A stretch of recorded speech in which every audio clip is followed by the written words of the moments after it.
Now, here is somebody I haven't heard from for a while, and I thought after the attempted assassination on Donald Trump we might hear from him. He's crawled out from under the rock that he lives in, or the cave that he lives in, and he's back on the radio. He's Bob. We don't even know if it's his real name, but he's been ringing me since we started this program all those years ago. It's Bob, the alternate media guy. G'day. How are you, Luke? How are you? Mate, I'm almost as busy as you guys are. It's crazy, isn't it? It is crazy. Bob, Mr. We used to call you Mr. Conspiracy Theory Bob. You always gave us something to think about. Now, Bob, okay, the events that unfolded over the weekend in Pennsylvania with Donald Trump, what do you make of it all? Look, to me, all right, so first thing, I have questions, right? For a start, how is a 20-year-old kid who doesn't have a job as far as I know, I think he worked at a nursing home or something. He worked at a nursing home, yeah.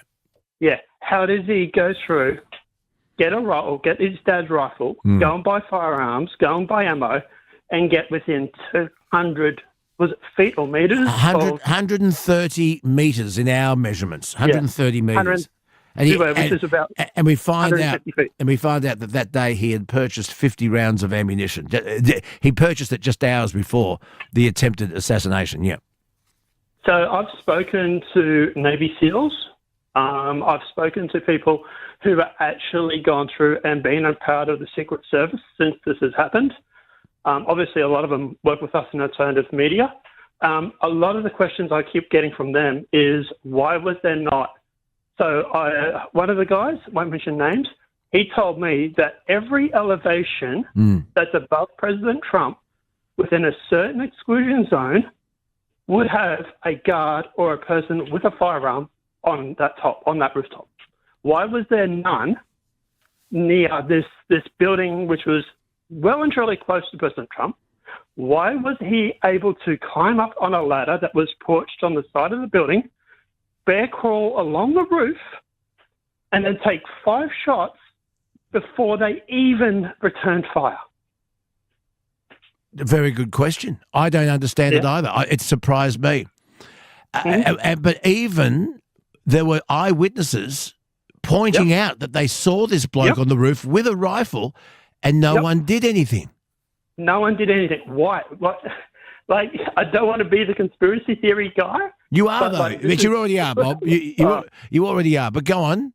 Well, 2 days before the Milwaukee starts, about a week before Trump is about to be appointed president or nomination for the Republican Party, some 20-year-old kid gets on a roof, who, by the way, actually donated to the Biden campaign, gets on the roof and takes 5 shots at the president nomination.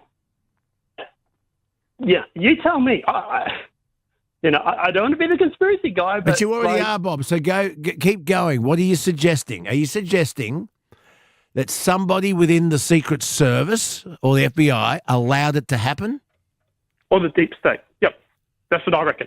If I had to put money on it, I would say that the deep state are so petrified of Trump, so petrified that he's going to be in the White House because it looks like he's going to win, that they're like, well, let the kid have a couple of shots. You reckon? So, and they allowed this Thomas Matthew Crooks to sacrifice himself because they shot him dead. Oh, they don't care about human life, man. Deep state doesn't care about. This is the same deep state that bombs Yemen with tons of bombs every day. They don't care about human life. And I will tell you, there was a anonymous posting on 4chan. Take it with a grain of salt. He's claiming to be the sniper that was on that roof, and he has said on the post, like I say, take it with a grain of salt. He says that he was told not to take the shot. He was told to wait. You can actually see in the video that the sniper's sitting there, that's on the other rooftop. He's sitting there looking down the sight before the shots even ring out, and he's looking directly at the kid. Why is he not taking a shot? He's seeing a kid on a roof with a gun pointing it at the president. Do you think that there will be a full investigation that will uncover any of this? Depends who wins the election. It depends. If Trump wins, then most likely, yes. If he doesn't win, then it will be buried. It'll be like the Steve Scalise. Remember how Steve Scalise and the Republicans were over at the baseball field about 4 years ago? And the Bernie supporter turned up and started shooting at him, and when they found him, when they finally neutralized him, he had a whole list of Republicans. So you're suggesting that the Secret Service allowed it to happen? Oh, the deep state. Yep. All right. Bob, always fascinating to talk to you. I wonder what will come out of all of this. But you're not the first person to say this. You're not the first person to say this.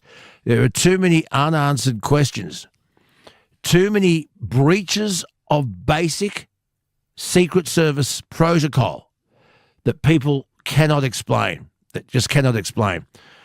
But, Bob, thank you very much. I'll let you crawl back into your cave and stay in touch, okay? No worries. I'll call you before the election. We'll have a chat then, and we'll do a like election thingy. Okay. All right, Bob. Thanks, bye.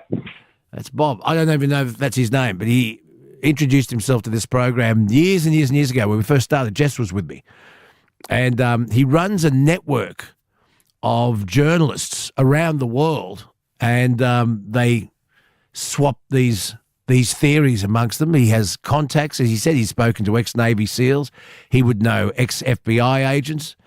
He's a funny bloke, and we're in his loop from time to time. We don't have his number. We don't know if that's his name. I have no idea where he lives or where he's from, but that's his latest offering here on the night shift. I don't know. You take it, as he said, with a grain of salt. What do you make of it? There are too many unanswered questions, aren't there? I wonder if those questions will one day be answered. This is the